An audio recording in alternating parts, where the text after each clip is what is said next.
The primary functions of the digestive system are the breakdown of food, called digestion, and absorption of nutrients. Digestion begins in the mouth, where the teeth break food into smaller particles during mastication.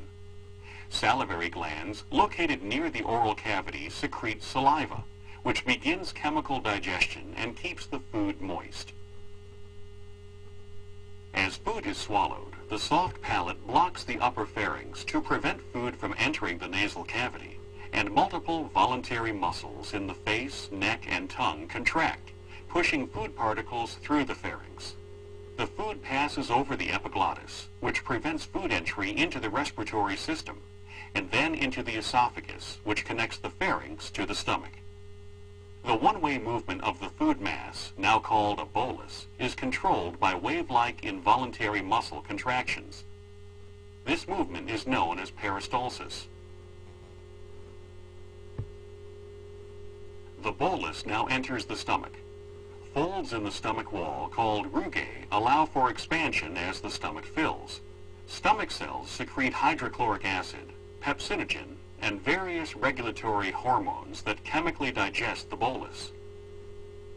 Muscular contractions in the stomach churn its contents to further break down the bolus and mix it with stomach secretions to form a thick liquid called chyme.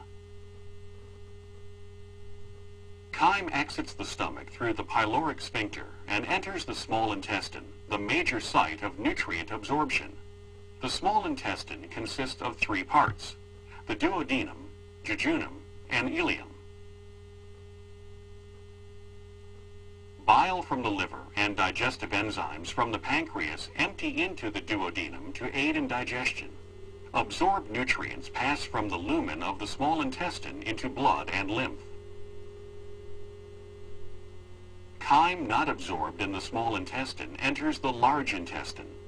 As it passes through the cecum and ascending, transverse, descending, and sigmoid colon, water and salts are absorbed and chyme is converted into feces.